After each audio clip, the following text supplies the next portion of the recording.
BX1 présente J'essaie d'écrire un spectacle sur la joie, un podcast sur les coulisses de la création d'un spectacle de stand-up. On vous amène avec nous de la première page blanche jusqu'à la première sur scène. Des heures et des heures de travail avec des spécialistes de l'écriture, de l'édition, des gens marrants.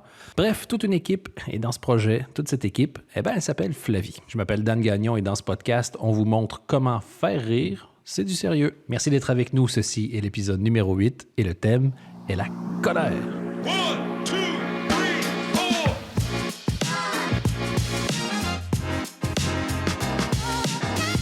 Bonjour Flavie. Bonjour. Dernier thème, la colère. On va revenir à du personnel. Donc, si vous écoutez les épisodes dans l'ordre. Et c'est très bizarre d'écouter les épisodes dans le désordre, non? C'est vrai que je crois que c'est un vieux réflexe de quelqu'un qui avait la télé normale quand il était jeune. Est-ce que vous avez raté l'épisode de la semaine dernière? J'avoue que personne ne fait « Bon, j'ai téléchargé le podcast et je vais le mettre sur random. » Ou alors peut-être que genre, en regardant les différents thèmes, on se dit « Oh, je vais d'abord écouter ce thème-là, peut-être. » C'est possible, hein? Je ne sais pas. Vous pouvez envoyer votre réponse au 3216 10 12 12 aussi. Ou par télétexte, page 22. Je sais pas comment fonctionne le télétexte, on n'avait pas ça. Aucune idée. Mais je sais que c'est mort, de toute façon. Bah, j'imagine. Mais est-ce qu'apprendre le télétexte, c'est comme apprendre le latin? Ou déchiffrer les hiéroglyphes? Est-ce que c'est une langue digitale morte? Super intéressant. Oui, parce que je viens d'imaginer le... Tu sais, il y a un truc qui me fascine avec l'histoire. Nous, on essaie de savoir comment les Romains se mettaient sur la gueule pendant les jeux. Alors que c'est tellement la partie la moins intéressante de leur histoire. Oui, mais ce que moi je veux dire, c'est que quand dans 3000 ans, les gens voudront savoir ce qui se passait il y a 3000 ans, ils vont aller sur YouTube. Mais en fait, il y a des historiens du monde contemporain. C'est un métier qui existe. C'est hyper intéressant. C'est des archivistes live, en fait. C'est des archivistes live. En fait, leur objectif est... En fait, il y a une conscience que on n'est pas objectif sur nous-mêmes. Ouais. Et que donc, les générations futures vont nous voir d'une manière qui sera différente de ce que nous, on voyait. Et ils essayent de laisser des traces les plus objectives possibles, en sachant qu'évidemment, il y a toujours un biais. Pour les historiens du futur. C'est une partie de leur travail. En plus de... c'est des sociologues, évidemment, c'est des politologues, c'est etc., hein, parfois même des chômeurs. Des chômeurs surqualifiés. À fond. Depuis que tu m'as dit que ça existait, je vais pas te mentir, j'ai un tout petit peu d'aigreur envers eux. Pourquoi? J'ai pas encore regardé ce qu'ils ont choisi qui valait la peine d'être archivé ou pas, mais je sens que je pourrais être vexé. Toi, oui. Je connais 2-3 personnes à qui ça convient parfaitement, par contre. Ouais? Pour une fois. Ah oui. Après, on a toujours des billets, hein, et ils se prétendent d'ailleurs pas spécifiquement objectifs, mais ils essayent de tendre vers une objectivité, et à côté de ça, ils ont aussi des analyses où ils sont moins objectifs, mais il y a vraiment une distinction entre qu'est-ce qu'on laisse pour la postérité et qu'est-ce qu'on laisse comme analyse du temps présent pour la postérité. Fascinant. Je crois qu'honnêtement, je veux pas savoir où ils travaillent parce que je suis sûr que je serais chiant. Si je chope une de leurs adresses mail... Ça doit être genre CNRS ou un truc comme ça. Je viens de te dire que je veux pas savoir c'est où. Pardon. Parce que je sais que je vais passer beaucoup trop de temps dans ma semaine en disant... J'ai fait ceci. Je me disais que peut-être que pour la postérité... Moi, mon ego est pas juste dans le présent, il est dans le futur, OK? C'est un truc de fou. J'avais lu un article sur une étude qui disait que je sais plus c'était quoi le chiffre exact, donc je vais pas m'avancer, mais c'était un très très gros chiffre. On était au-delà du 50%. Du coup, c'est un nombre. Parce que le très très gros chiffre, en général, c'est 9.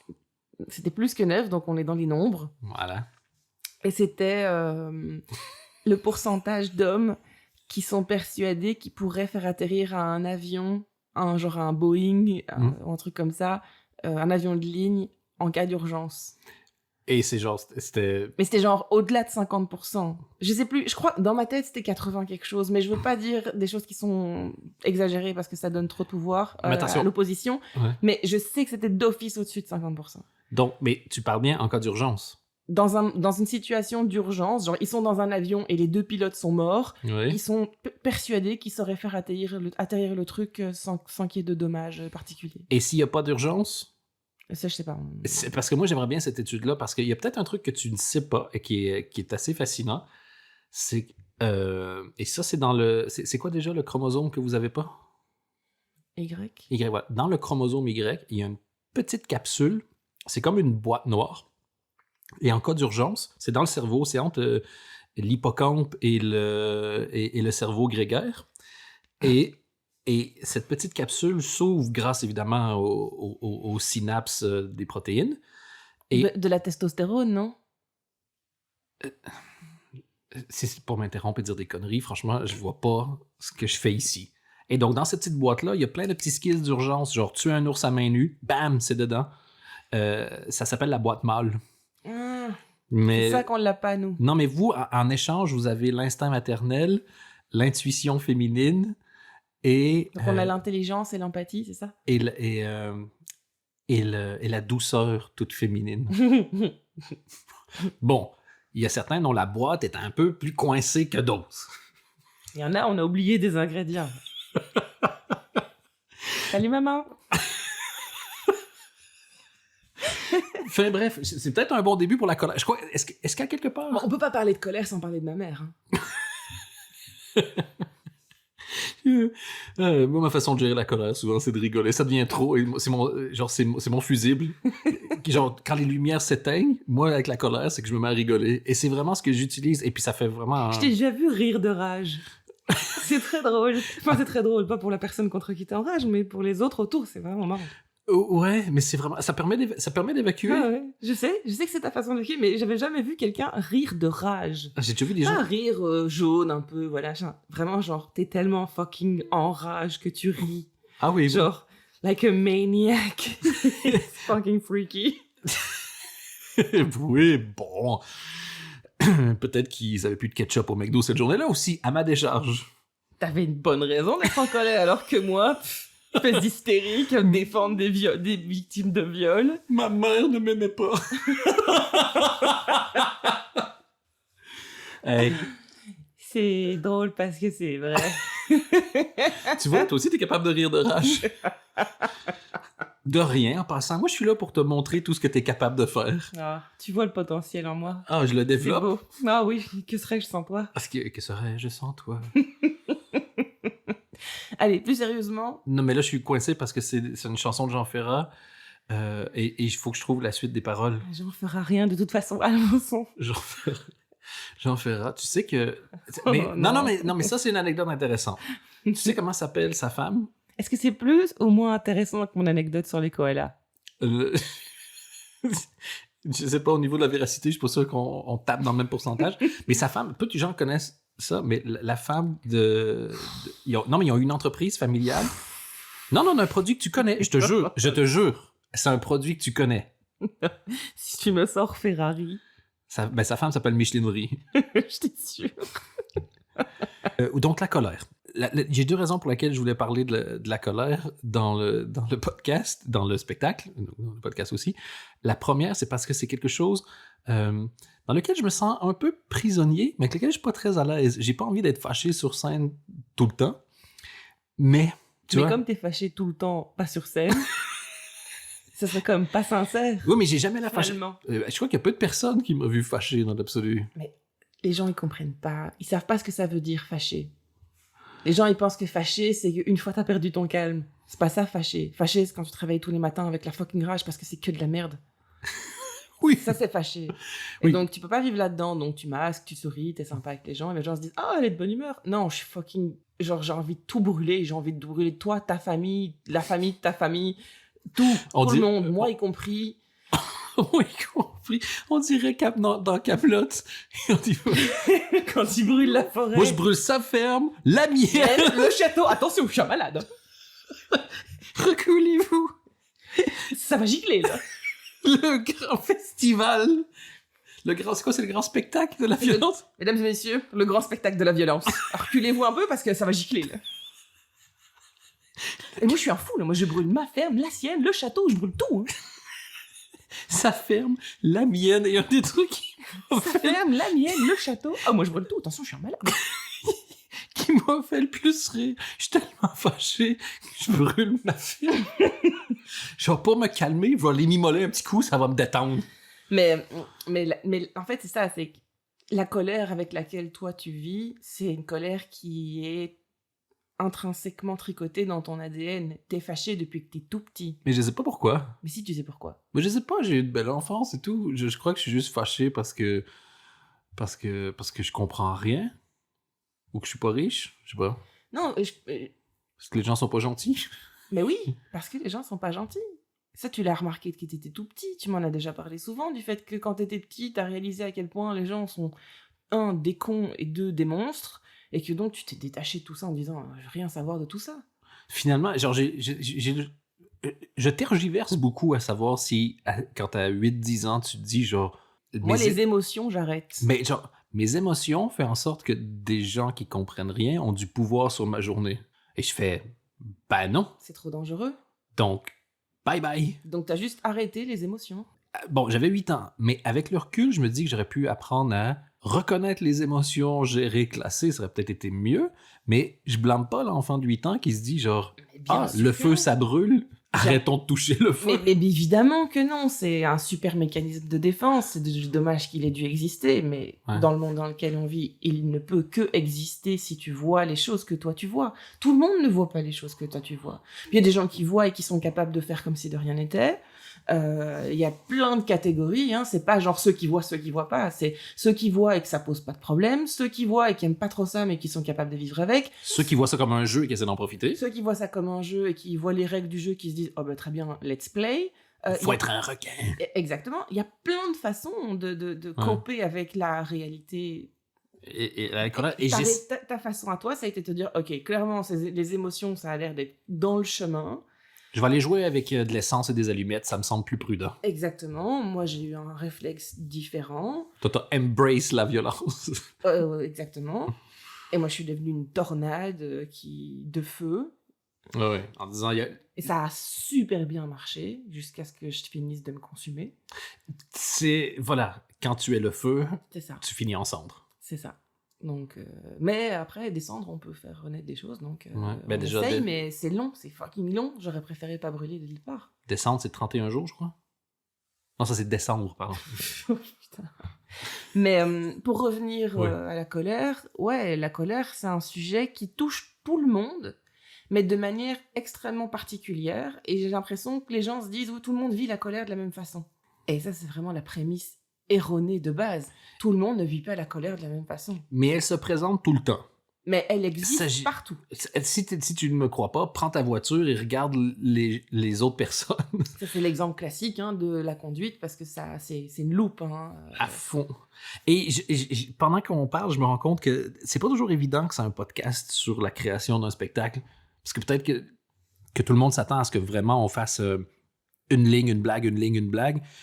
Mais encore une fois, ces discussions-là, moi, c'est ce qui m'aide à vraiment trouver la voie, ce que je veux dire. Une fois que ça est trouvé, ça va tout seul. Ouais, mais une ligne, une blague, il arrive après dans le processus. C'est juste que pour l'instant, on n'y est pas encore. Oui, et c'est ça. Et si t'as pas cette étape-là, c'est vraiment essayer de mettre de la peinture sur des murs qui n'existent pas encore, Flavie. Oh, les métaphores du bâtiment. La colère. Ce que je me rends compte aussi avec la colère, c'est que j'ai essayé de l'utiliser, de dire, OK, j'arrive peut-être pas à la contrôler, je l'essaie de l'ignorer, c'est pas une bonne idée, je vais la ressentir, c'est pas chouette, je vais essayer de m'en servir comme outil, et j'ai essayé de m'en servir comme outil parfois pour faire changer certaines choses. Mm-hmm. J'en ai parlé souvent dans ce podcast, mais dans les chroniques à la RTBF, il y avait vraiment un grand fond de colère, mm-hmm. Et de me dire, comme, tu sais quoi, parfois, il faut des trous du cul dans l'équipe des gens qui essaient de faire des bonnes choses. Parfois, un petit coup de bâton en arrière de la tête, c'est pas ce qu'il y a de plus fair-play, mais si ça permet de faire avancer une cause, pourquoi pas? Aussi bien utiliser la violence au service de quelque chose de positif. Ben oui, et ça, c'est un truc dont Malcolm X a beaucoup parlé, c'est l'utilisation de la violence contre la violence. Oui. On va pas avoir honte d'utiliser des armes aussi violente que celle que vous utilisez contre nous à la base. Enfin, sinon, c'est pas fair game, en fait. Tu vois. Et lui, elle est même plus loin. Et je vois pas pourquoi moi, je m'en voudrais d'utiliser des armes pour me défendre. Ah oui. Et lui, il disait même, si tu n'utilises pas autant de violence que l'oppresseur, t'es un lâche. Oui, absolument. Il dit, pourquoi est-ce que quand on menace la liberté de l'homme blanc, qu'est-ce qu'il fait? il prend les armes et il tue des gens. Mm-hmm. Si on menace la liberté des Noirs, eh ben on prend des armes et puis... Alors, je crois que la phrase exacte était « On tue autant de Blancs qu'ils ont tué de Noirs ». Bah oui.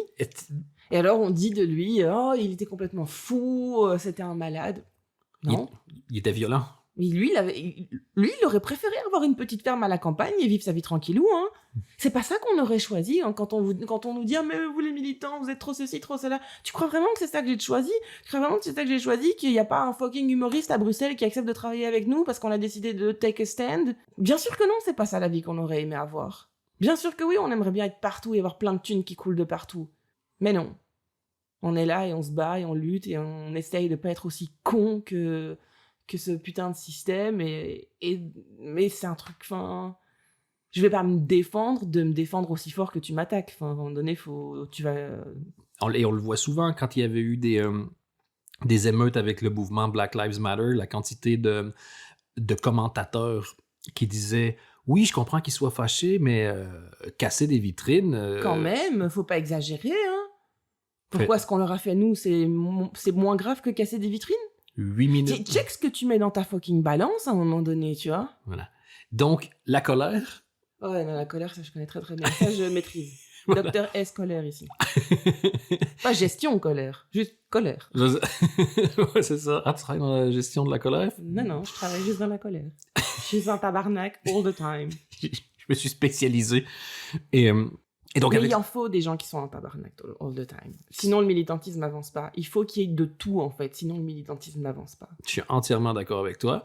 Et un des points, parce que, bon, parler de ce truc-là, il faut trouver l'angle aussi. Et un des angles que je trouvais intéressant, c'est que je me dis, essayons de trouver une des personnes dans l'histoire de l'humanité qui a marqué le plus avec l'utilisation de la violence pour défendre ses idées. Mm-hmm. Partons de cette personne-là, regardons ce que cette personne a fait, regardons si ça a fonctionné. Mm-hmm. Et c'est ça que j'ai envie d'aller tester. C'est intéressant. Qui? Ben, j'ai envie de garder la surprise parce que j'ai envie de voir ta face. Je me demande lequel t'as choisi, là. Oui? Parce qu'il y en a beaucoup qui correspondent à la définition. Tout à fait. Je pense que je vais te surprendre. Ok. On y va? Oh, carrément. Moi, je suis un anarchiste, mais un anarchiste qui va jusqu'au bout de l'idée. C'est bon, on crame tout, on recommence. Non, on crame tout, puis... On a essayé, c'est autour des mouches ou des mulots à essayer, j'en sais rien. Genre, les dinosaures ont foiré, on a foiré, fuck it, les belettes, c'est à votre tour, tu vois.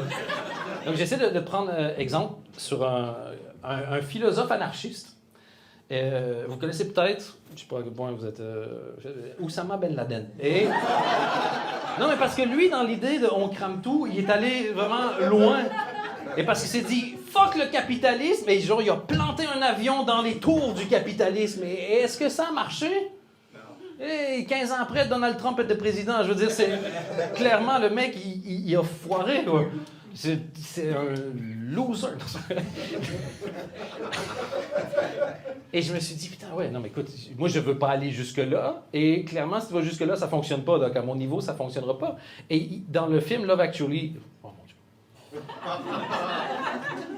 que j'adore, et que j'ai pas réussi à caser dans mon horaire de film de Noël cette année, donc Noël est pas fini. Peu importe ce que vous dites, Noël est fini quand j'ai regardé Love Actually. Donc, profitez-en, faites-vous des cadeaux.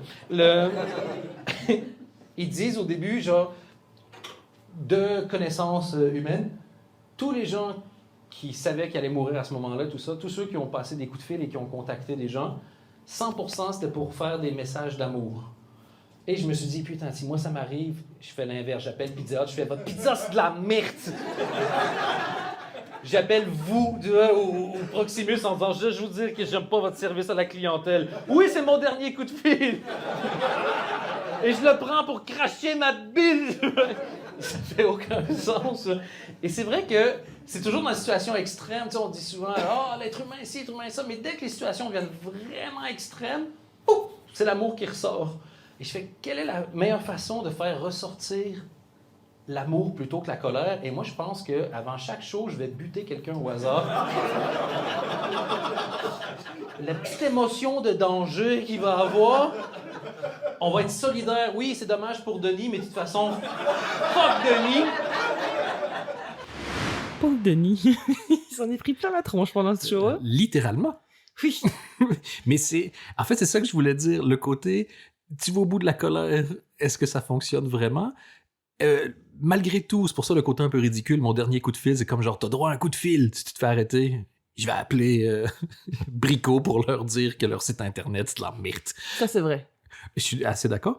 Mais le point, c'est ça. C'est cette rage-là. Ce que j'essaie de dire, c'est que cette colère-là, elle va ressortir quoi qu'il arrive. Si tu essaies de t'en servir pour le militantisme, ça fonctionne pas toujours. Mais c'est quand même là. Et parfois, un des trucs les plus beaux qu'il y a avec la colère et la violence, c'est qu'une fois que quelqu'un a exagéré... J'aime bien les phrases qui commencent par « un des trucs les plus beaux avec la colère et la violence ». Ça caresse mon oreille.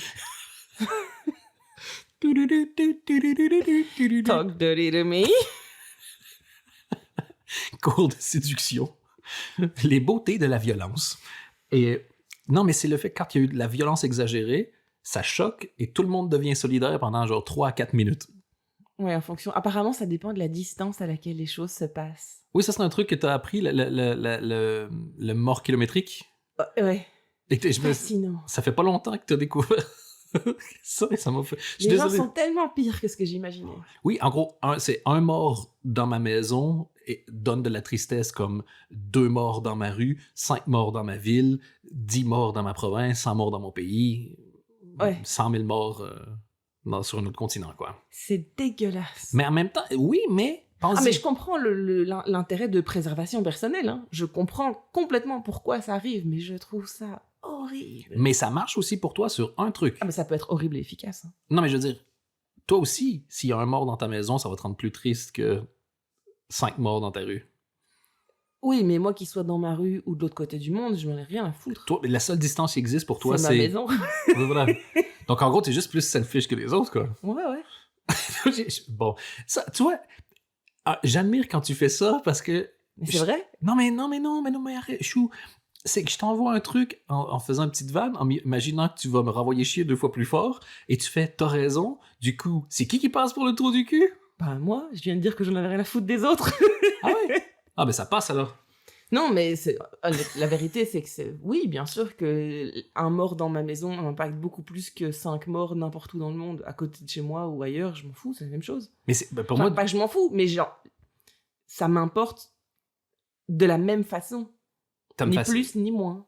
Ça, j'avoue que c'est un truc qui moi me fascine du coup, mais juste pour revenir à la comédie, 5 secondes.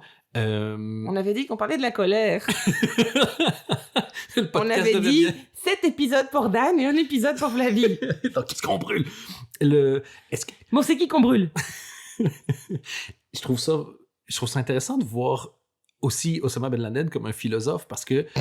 Oui, par contre, t'as mis en opposition Ben Laden et le capitalisme. Non. C'est pas du tout en opposition. Hein. Ben, c'est Ben Laden contre l'Occident, à la limite. Oui.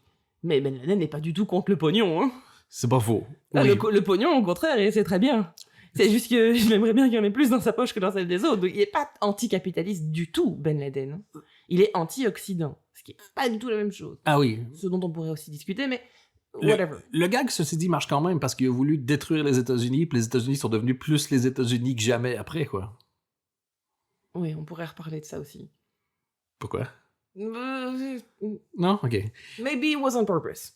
Ça sent le casque en aluminium ici. Ah ouais, de ouf. C'est pour ça que je me tais, parce que je sais que ça c'est ridicule, mais la vérité, c'est qu'en fait, nous, on n'en sait rien du tout. Ça, on peut s'entendre. Et donc, on peut s'imaginer tout ce qu'on veut, puisqu'on n'en sait rien. Je n'avance rien comme étant une vérité, je me dis juste, je me pose des questions. Est-ce que c'est Ron Funches? Il y a un humoriste qui m'a fait mourir de rire avec un extrait un peu dans ce principe-là qui fait...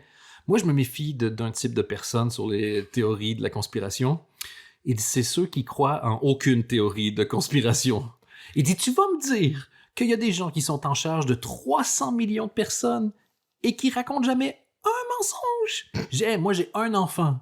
Je suis en charge de une personne et je mens à ce gosse all the time.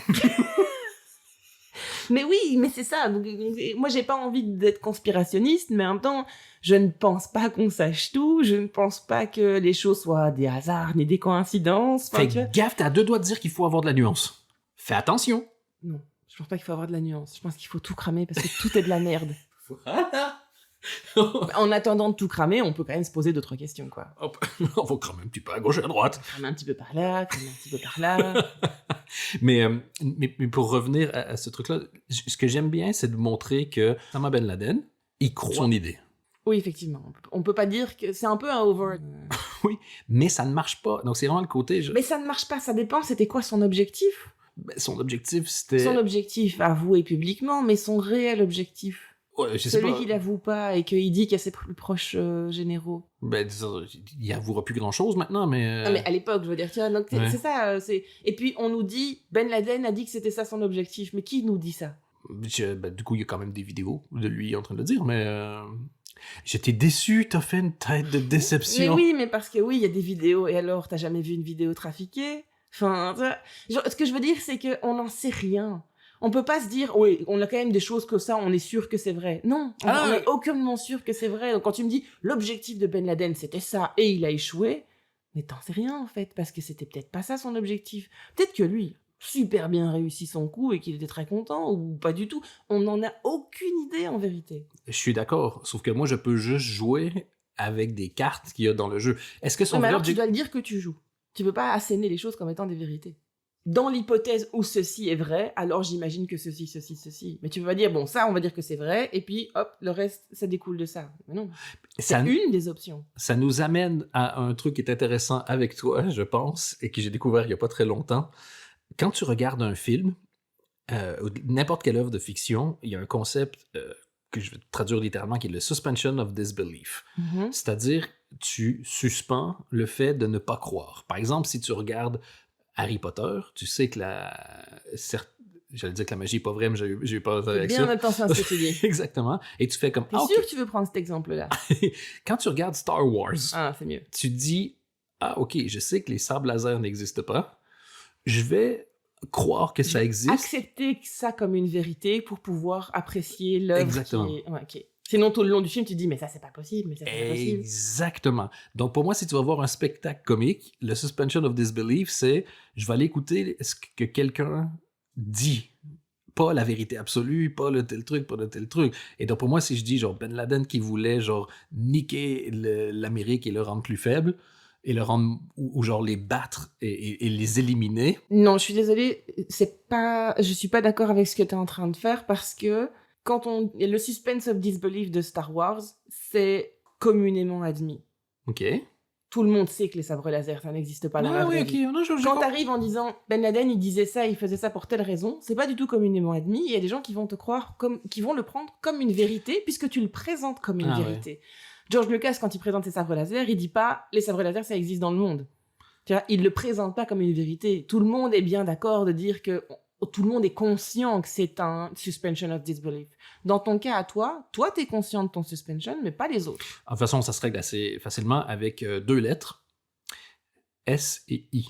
Si l'objectif de Ben Laden, c'était de tel truc, alors tel truc. Donc, c'est pas... voilà. Excuse-moi, je souriais pendant que tu disais... Mais je trouve que la distinction est super importante. Et pour moi, c'est pour ça que quelqu'un qui vient dire des trucs complètement faux ou des théories personnelles comme étant des vérités absolues, moi, je décroche direct. L'emballage doit correspondre au contenu. Parce que sinon, t'essayes de me faire passer un sapin, quoi. Et se faire passer un sapin est une expression québécoise qui je vais expliquer en 2-2 quand même. Oui. C'est juste, à l'époque, quand les colons blancs sont arrivés, donc les Français, ils échangeaient des fusils au peuple qui vivait là, donc... le peuple natif. Et aux vrais Américains, en fait. Hein. Voilà. C'est vrai qu'il y a plein de gens qui commencent à utiliser le terme états-unien pour distinguer de américain. C'est très bien. Et je trouve que c'est très bien.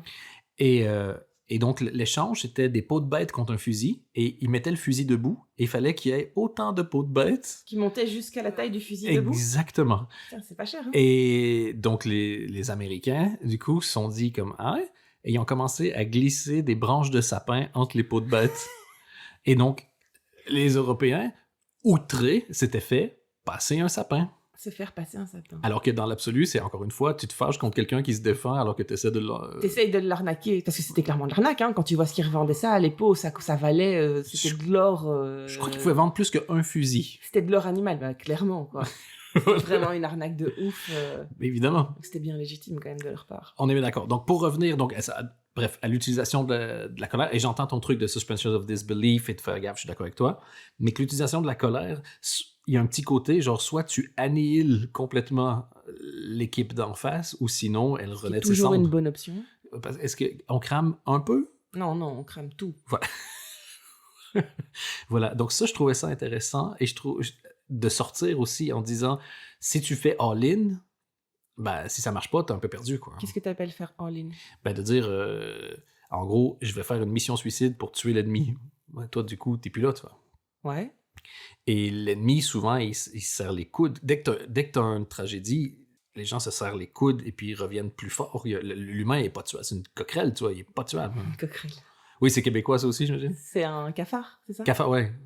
Ah, c'est marrant, on n'a pas la même... C'est cockroach, donc c'est... Cockroach, cafard. Coquerelle, cafard. Intéressant. Ah putain, quand je suis de mauvaise humeur ou que genre que j'ai un coup de blues, je vais pouvoir dire que j'ai le coquerelle.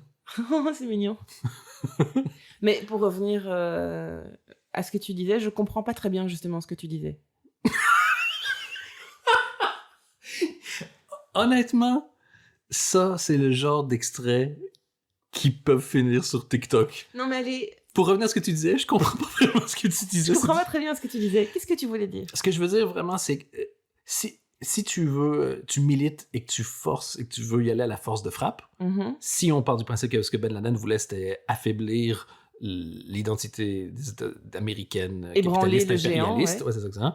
Ben, en réussissant à lui faire saigner du gros orteil, ben, le géant est devenu plus fort après. Je veux dire, quand tu vois l'Amérique de Donald Trump, c'est pas la moins impérialiste, trou du cul et tout ce que tu voudras. Ah oui, non, clairement. Il n'y a pas eu de remise en question, il n'y a pas eu Il n'y a jamais de remise en question. Oui, mais c'est mon point. Donc, tout ça pour finir dans un sac au fond de l'océan, est-ce que ça valait la peine, tu vois? Ben, ça, je sais pas, il faudrait lui poser la question à lui, mais du coup, c'est compliqué, mais... Et je suis pas en train de dire que Ben Laden est super chouette et méga cool. Non, on fait pas du tout l'apologie du terrorisme. Du terrorisme. Et de tuer des innocents, juste pour préciser. Hein. Est-ce qu'on fait pas l'apologie du terrorisme en disant on crame tout? Peut-être un peu, quand même. Ouais, on n'a pas dit on crame tout le monde. Non, mais moi, quand je dis on crame tout, c'est si tout le monde est d'accord. Et comme tout le monde n'est pas d'accord, bah, je m'abstiens parce que je suis pas une connasse, en fait. Oui, et puis aussi le concept d'on crame tout, c'est on repart à zéro et on recommence. Sauf que toi, si on repart à zéro... Et on recommence pas. Mais... oui, ce que je dis, c'est que ça fait... C'est ce que je dis de genre... Mais la vérité, c'est que si on recommence, on refait la même chose. Oui, comme on n'apprend pas. Mais du coup, hein, est-ce que c'est vraiment grave? Non, de toute façon, rien n'est grave. Ah, qu'est-ce qu'on se chie? Ben, je sais pas. J'imagine qu'on s'occupe. Tout ça n'est que roue pour hamster. Et maintenant, le deuxième aspect avec la colère, je dis que j'essaie de m'en détacher, ben, j'ai pas envie de passer ma vie fâchée, surtout si ça sert à rien. Donc, parce que sinon, ben, Mais ça sert à rien. Je sais pas si ça sert à rien. Mais si ça n'a pas, en tout cas, ça a pas l'effet que je croyais que ça allait avoir, en disant tu te brûles un peu, mais tu fais avancer les choses, tu fais, ben, si je fais avancer shit, je vais trouver une autre manière de, tu vois. Je pense qu'on fait rien avancer. Je pense qu'on essaye de maintenir des choses, on essaye d'obtenir des choses, mais cette idée d'avancer, c'est très... Oui, c'est très... C'est très bizarre, en fait. C'est très... Les choses bougent, mais dans tous les sens en même temps, puis il n'y a pas d'avant, il n'y a pas d'arrière. Et... Enfin, je sais pas, moi j'ai découvert il y a pas longtemps que à l'époque romaine, il y avait des militantes féministes qui luttaient pour le maintien du droit à l'avortement. Oui. Donc est-ce qu'on avance vraiment? Enfin, tu vois, non, on essaye de maintenir ce qu'on a obtenu dernièrement, on essaye de pas trop retourner dans l'autre direction, on essaye... Mais on n'avance pas vraiment. Hein. On est assez d'accord. Et donc, je voulais un autre angle avec la colère en disant que ce qui est difficile dans le fait de se libérer de la colère, parce que c'est pas une émotion que j'ai envie de ressentir toute ma vie, c'est que ça rend tout plus marrant. Oui, évidemment. Si tu dis les choses en étant fâché, ça rend tout plus marrant. Et donc, j'ai deux raisons de me méfier du fait d'être en colère. C'est un truc qui est naturel chez moi, puis en plus, ça rend les trucs plus marrants. Et donc, je dois faire gaffe. Et je veux faire un hommage à la personne la plus marrante que je connaisse. Est-ce que tu sais de qui je vais parler? Je crois, oui. Sébastien? Exactement. C'est quelqu'un dans ma famille. Et je n'ai jamais vu quelqu'un d'aussi marrant, mais je sais pas si tu sais, je veux raconter une anecdote précise sur lui. Je vais te nommer le titre de l'anecdote, et je vais écouter ta réaction, et après, on part au Comedy Club. OK. Juste pour voir. T'es prête? Le cours de course. En plus? Voilà, ben écoute. Je voulais terminer en rendant hommage à mon humoriste préféré. C'est mon beau-frère. Cette personne est toujours en colère. Et comme il est toujours fâché, il rend tout drôle. Je vais vous montrer juste un exemple. Moi, c'est une de mes anecdotes préférées de lui. Autour de la quarantaine, il s'est dit, il faut que je prenne le sport parce que j'ai un peu de tension à évacuer et je peux pas boire plus. Donc, il faut... Vraiment ce qu'il m'a dit. Il faut que je trouve... C'est hilarant déjà. Il faut que je trouve une façon d'évacuation et je peux pas boire. Je peux pas me permettre de boire plus, il a dit exactement. Je trouve cette phrase géniale. Et donc, il a commencé à faire de la course à pied. Je vais courir, ça va me calmer un coup. Et laisse-moi dire qu'au Canada, quand tu cours, il y a 6 mots, ça te calme solide. Et ses parents, qui ont 70-75 ans, ont trouvé ça super que leur fils commence à courir et tout, plus sérieusement. Et ils se sont dit, mais tu sais quoi, ça? Il s'inscrit à il y a plein de courses au Québec où c'est très familial et tu fais des 10-15 km. C'est super chouette. Il y a des trucs avec la DEP, je crois, ici aussi. Et ses parents ont dit, tu sais, nous aussi, on va faire un petit peu d'activité, on va peut-être plus marcher ça plus tranquillement, mais on pourrait faire ça ensemble. Ma sœur entend ça, son épouse, donc, et fait, tu sais quoi, tes parents qui sont plus vieux n'ont jamais vraiment couru. À l'université, dans le département de sport, il y a un super coach de course qui peut nous aider. Donc, je vais booker une heure ou deux un samedi matin ensemble. Comme ça, on va faire une belle activité familiale. On va prendre ça ensemble et on va pouvoir faire des courses ensemble. Et ça, c'est comment moi, je raconte l'anecdote. Lui, un peu plus tendu. Je vais essayer de le raconter comme lui le fait. C'est ce que ta sœur a encore fait. Oh mon Dieu, non! Est-ce qu'elle t'a assassiné dans ton sommeil? Non, elle a essayé de m'aider l'autre jour! Oh, la connasse, quoi. Il me dit, moi, je me dis un peu, il faut que je commence à courir un peu parce que je marche puis je suis quand même pas calme. Je bois, je peux pas me permettre de boire plus, donc je vais me mettre à courir. Si par moins 40, ça devrait me calmer. Donc je me dis, je vais commencer à courir pour avoir la paix. Mes parents font, c'est génial que tu cours, je vais aussi courir. Si c'était pas toi, j'aurais pas besoin de courir. J'ai pas besoin que tu cours derrière moi. Je suis déjà assez motivé comme ça. J'essaie de pas crever d'une crise cardiaque à 5 ans. Fais-moi le plaisir de jouer au bingo et rester chez vous. Mais ta sœur entend ça, parce que mais ça pourrait être chouette de faire une activité familiale. Elle appelle je sais pas qui à l'université, puis elle book 1 heure de cours de course. De cours de course! Qu'est-ce que tu vas me dire pendant 1 heure? Mets un pied en avant, ben après ça, mets l'autre. Ça va être long, 1 heure, à se faire dire comment marcher, mais plus vite, hostie. Mais finalement, on arrive là à 7 heures du matin, parce qu'après là, on peut pas apprendre à marcher l'après-midi comme du monde normal. T'as l'autre vieux qui mate le cul de ma mère, moi j'essaye de courir, je tire une gueule jusque par terre, puis ta soeur a fait, tu pourrais dire merci quand même. Ah oui, parce qu'en plus, il faudrait que j'aie une bonne attitude. À la base, j'avais juste demandé si vous voulez du café, moi C'est une phrase qui ressort souvent dans notre maison. En plus, il faudra que j'aille une bonne attitude. Il y a beaucoup de choses de Seb qui ressortent souvent dans notre maison, d'ailleurs. Il est super drôle. Et tu l'air de me chercher quelque chose à faire. Oui, c'est un autre truc, une fois. Ma soeur lui demande, mais genre, pareil, t'es dans une maison, tu viens avec quelqu'un, parfois tu dis des trucs comme, est-ce que tu peux faire un truc? Et elle se retourne, et mon beau-frère qui porte des lunettes avait la tête littéralement dans le lave-vaisselle avec les 2 verres complètement pleins de buée.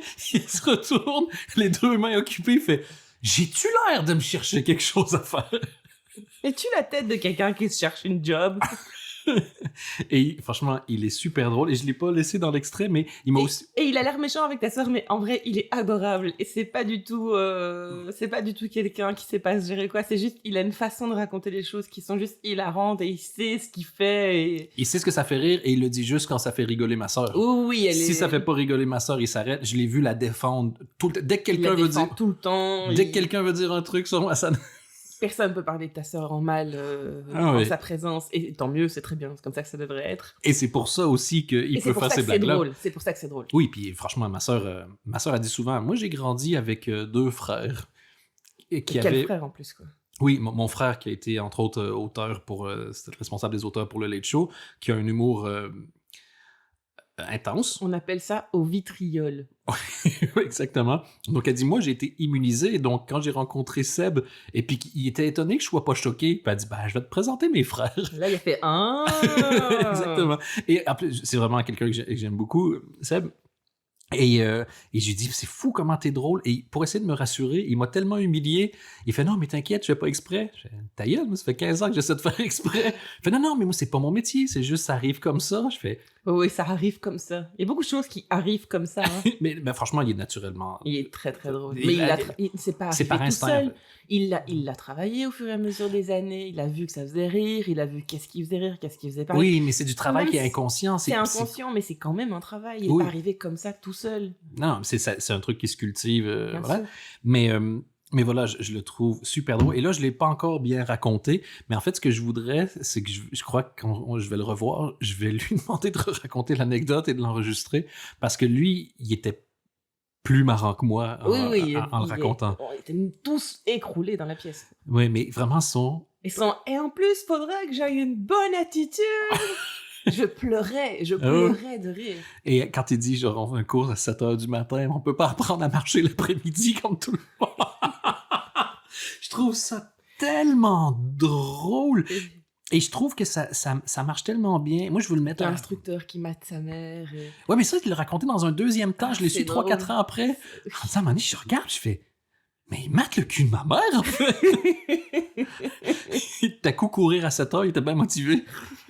Et ce que j'aime bien, c'est que si on fait un spectacle, donc on dit que ça parle des trucs personnels et tout, et qui s'appelle « Je choisis la joie », je trouve que terminer avec la colère et la façon d'essayer de se gérer, de rester... En fait, d'essayer de garder une bonne attitude. C'est ça aussi. On essaie de garder une bonne attitude malgré tout ce qui se passe. Non.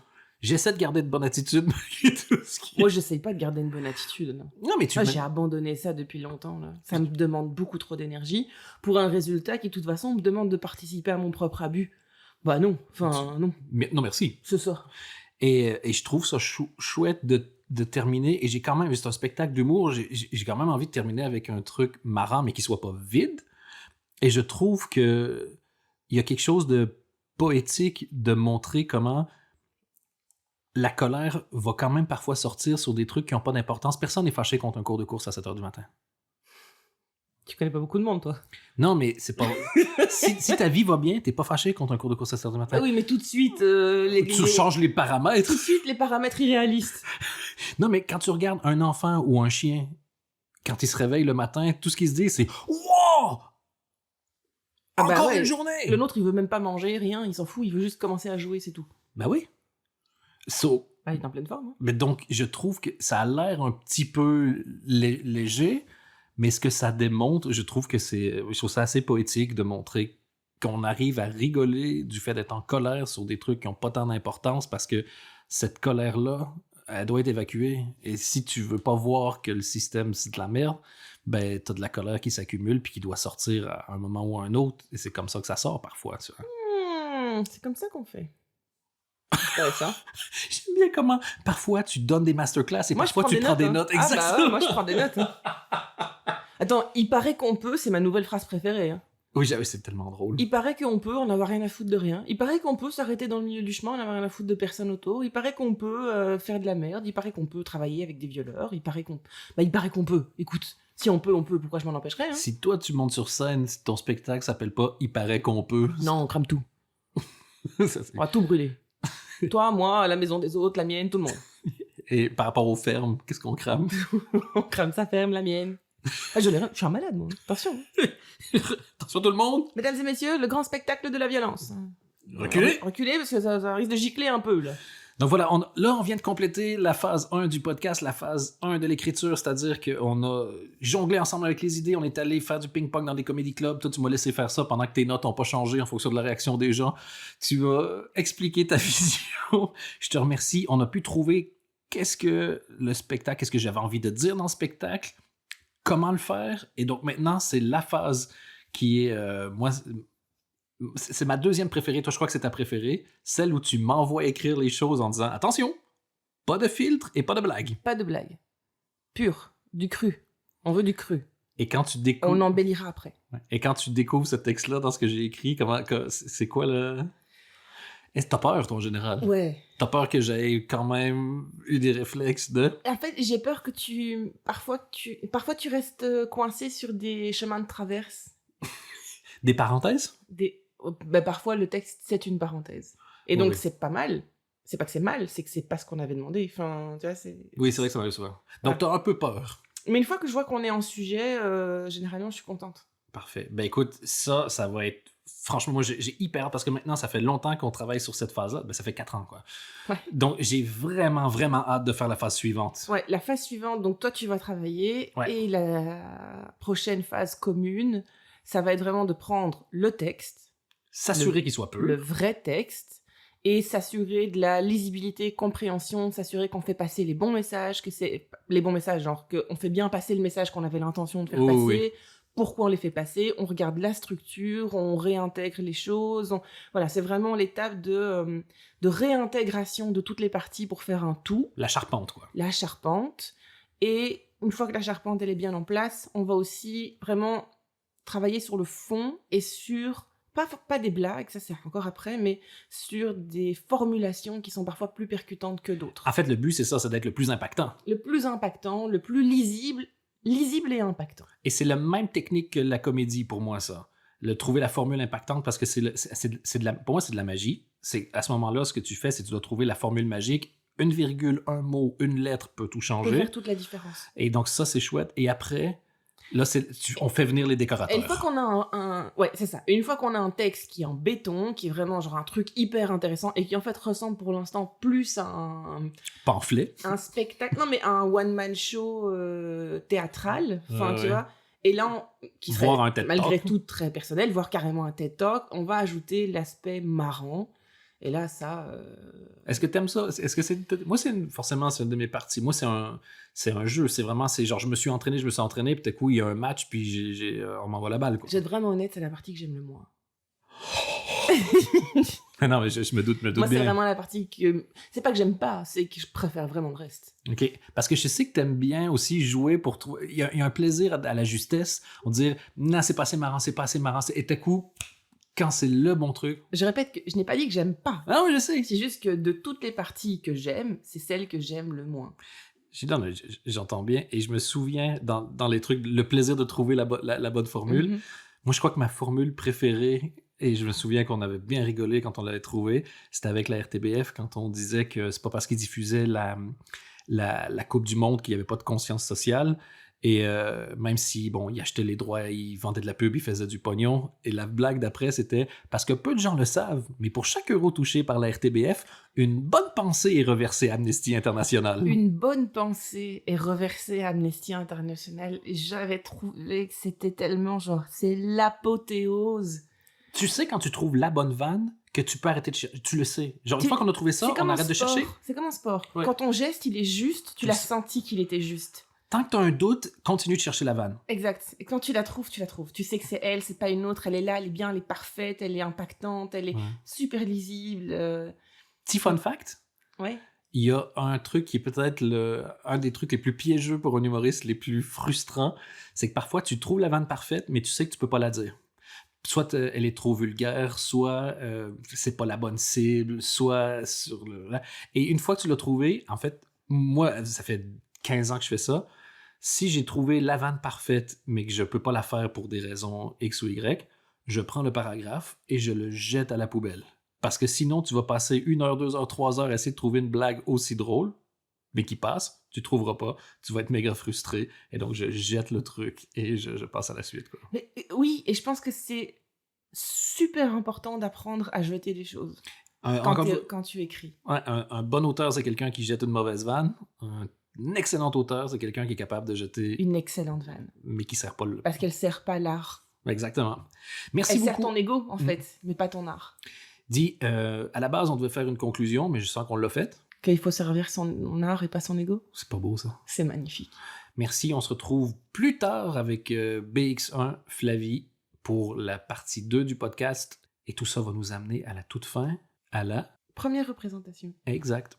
Merci beaucoup pour cette aventure. Et on a hâte de vous retrouver pour la suite. Et en live. Yeah! 1, 2, 3, 4. Merci à Valentin Guillaume au son, à BX1 à la production, merci à Flavie pour l'édition, et merci à vous d'avoir suivi cet épisode. Hey, hey.